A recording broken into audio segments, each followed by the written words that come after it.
6월 18일 토요일입니다. 사무엘상 26장 1절로 12절.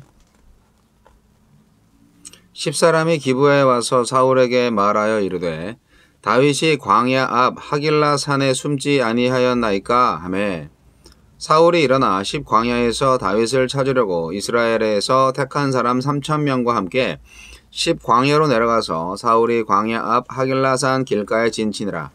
다윗이 광야에 있더니 사울이 자기를 따라 광야로 들어옴을 알고 이에 다윗이 정탐꾼을 보내어 사울이 과연 이른 줄 알고 사울이 일어나 사울이 진친 곳에 이르러 사울과 넬의 아들 군사령관 아브넬이 머무는 곳을 본즉 사울이 진영 가운데 누웠고 백성은 그를 둘러 진쳤더라.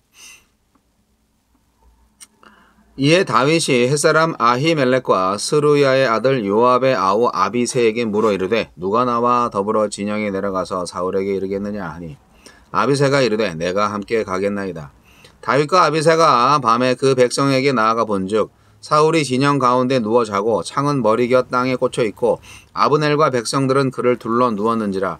아비새가 다윗에게 이르되 하나님이 오늘 당신의 원수를 당신의 손에 넘기셨나이다.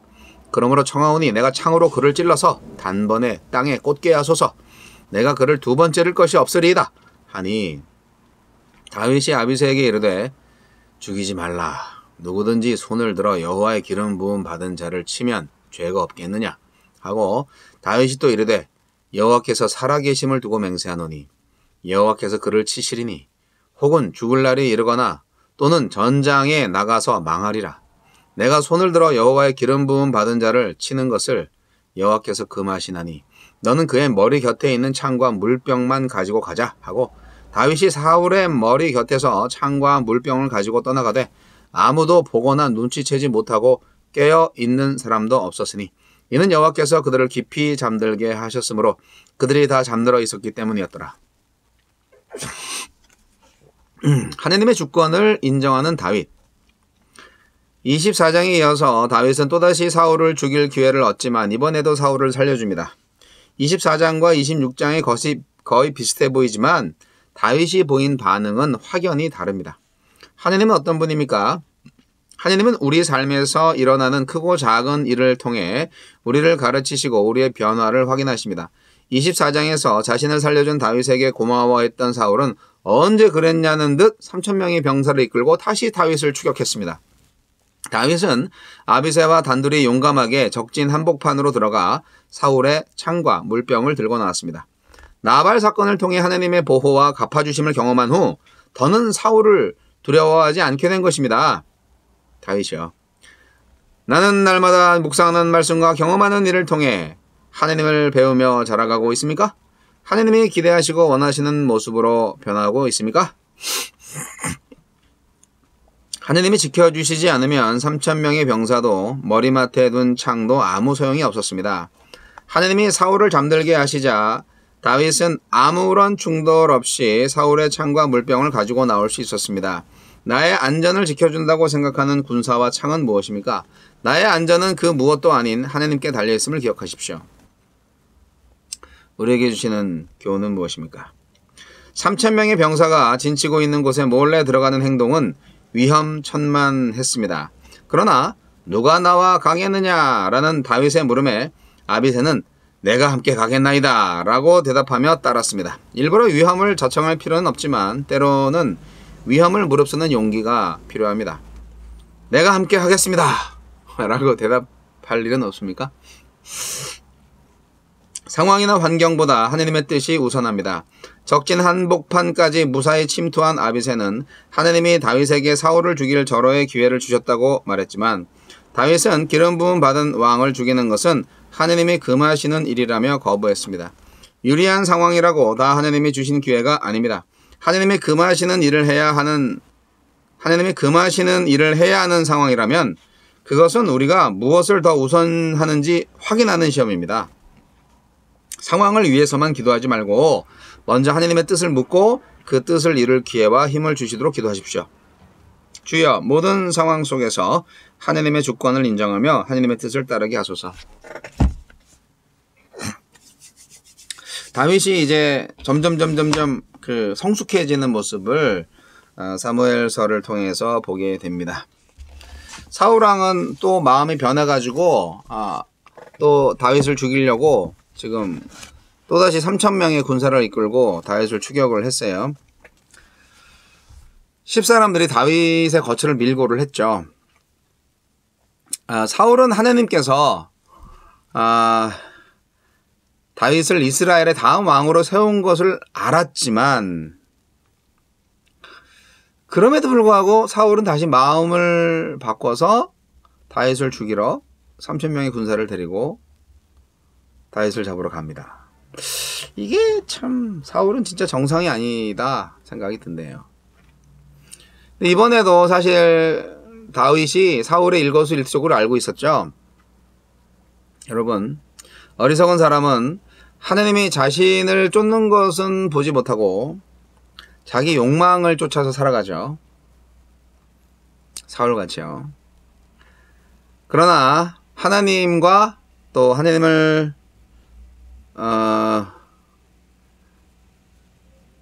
글쎄요. 하나님을 모르는 사람들이 당연할 수도 있는데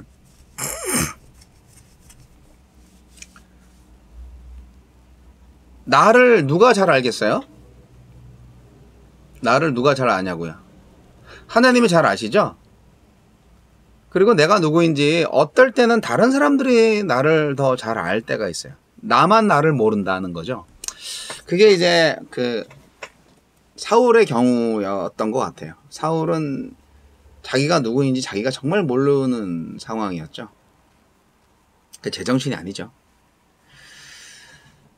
오늘 이야기 속에서 다윗은 이제는 완전히 확신에 찬 모습을 보여줍니다. 다윗한테는 이렇게 목숨 걸고 함께 할 수 있는 동료들이 많이 있었어요. 왜냐면 이제 지난 수년간 광야에서 함께 동고동락했던 동료들이 있잖아요. 아주 좋은 친구들이죠. 그들이 충성된 일꾼들이죠. 아비새라는 사람이 오늘 나옵니다. 삼엄한 경비를 뚫고 사울의 침소까지 침투하는 데 동행한 아비새. 완전히 목숨 걸고 하는 일이죠. 그런데 아비새가 동행을 자처합니다. 자원한 거죠. 그러니까 아비새는 놀라운 믿음이 있었던 거예요. 다윗은 하나님이 지켜주신다. 그런 생각? 네. 다윗과 아비새는 사울의 침소까지 들어가서 그래서 사울을 농락합니다. 사실 아비새가 이거 하나님이 주신 기회라고 그냥 두 번도 필요 없다. 단방에 한 방에 그냥 사울을 꽂아버릴 수 있다. 그렇게 얘기를 했는데 다윗이 막죠. 이게 이제 변함없는 다윗의 신실함인데 어떻게 보면 아비새의 논리는 당연한 거예요. 뭐 그게 정당한 거가 아니라고 말할 수 있나요? 사울이 약속을 어겼잖아요. 한두 번도 아니고. 그래서 이건 정말 하나님이 주신 기회다. 지금 다 자고 있고 지금 죽일 수 있다. 죽이자. 그렇게 얘기했는데 다윗이 다윗만의 또 믿음으로 그것을 막습니다. 사울의 목숨은 하나님의 손에 있다 하는 거죠. 사울이 기름 부음을 받은 자였기 때문에. 아비가일의 설득, 그리고 나발의 목숨을 치신 하나님을 기억하는 거죠. 다윗은 그 아비가일이라는 여인이 나를 깨우쳤고 또 내가 죽이지 않아도 나발을 하나님이 죽이셨잖아. 그러니까 사울의 경우도 마찬가지로 하나님이 직접 심판하실 거야 라는 생각을 한 거죠. 다윗이. 이 믿음은 우리한테 정말 필요해요. 저도 정말 미워하는 사람 많거든요. 저도 인간인데 왜 미워하는 사람이 없겠어요. 다 그냥 없애버리고 싶어요. 제가 미워하는 사람들. 그런데 기도하는 거죠. 하나님께서 심판해 달라고. 그들이 회개하지 않는다면 더 많은 사람들을 못살게 굴고 해치기 전에 하나님 제발 처리해 주세요. 그렇게 기도하는 거죠. 하나님이 살아계시기 때문에 기도에 들어주실 거예요. 우리 기도가 믿음의 기도라면 말이죠. 다윗은 이번에도 사울의 목숨을 하나님한테 맡깁니다. 믿음의 결단이었죠. 다윗이 사울을 죽이는 대신 사울의 창을 가져가죠. 이 창이란 건 뭔가요? 사울의 권력과 안전과 방어의 상징이잖아요. 근데 그 무기를 가져갑니다. 사실 그 창 때문에 다윗이 여러 번 죽을 고비를 넘기지 않았습니까? 연주를 막 하고 있는데 갑자기 사울이 옆에 단창을 들어서 던지는 거를 다윗이 가까스로 피하고 막 그랬잖아요. 옛날에. 그래서 그 창을 가져가는 거죠. 이 창을 빼앗겠다는 것은 이제 사울은 더 이상 위협적인 존재가 되지 못한다 하는 상징적인 의미죠. 뭐 창이 뭐 하나밖에 없었겠어요? 하지만 몰래 자는데 와서 죽일 수도 있었는데 안 죽이고 창만 가져갔다. 와우. 등골이 서늘해지지 않겠어요? 사울은 완전히 무장 해제에 대해서 영원히 잠들게 될 것이다 라는 미래를 바라보는 행동이죠.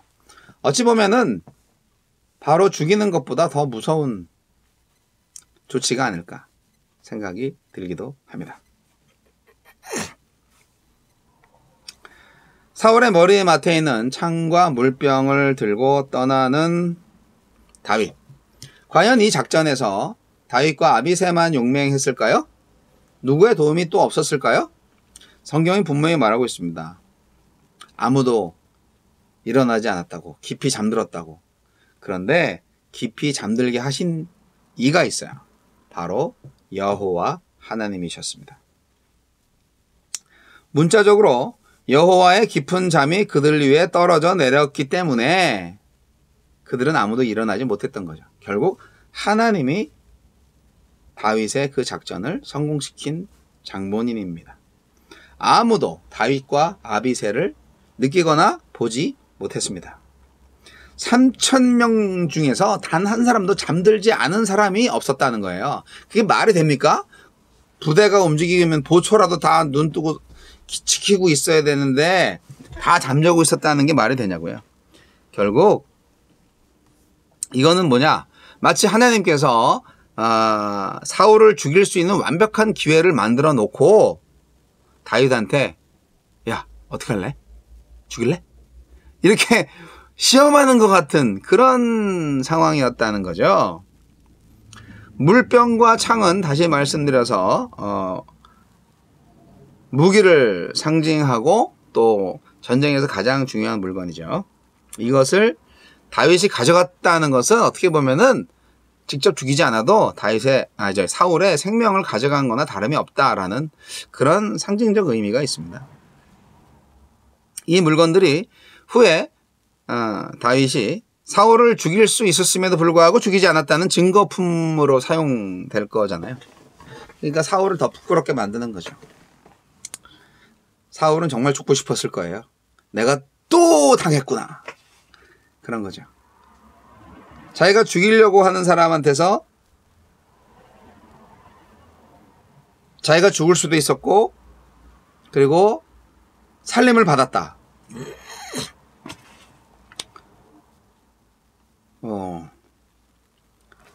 서로 격투를 해서 승리를 한 것보다 더 위대한 실패죠. 사울에게 있어서는 굉장히 부끄러웠을 겁니다. 이렇게 모든 면에서 하느님의 주권을 인정하는 다윗은 이젠 정말 믿음직한 하느님께서 인정할 만한 지도자로 성숙하고 있다는 것을 보게 됩니다.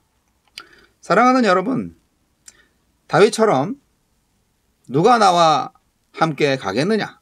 그 적진으로 3,000명 군사가 있는 그곳으로 단 둘이서 그렇게 다윗과 함께 갈 수 있는 여러분 되시기 바랍니다.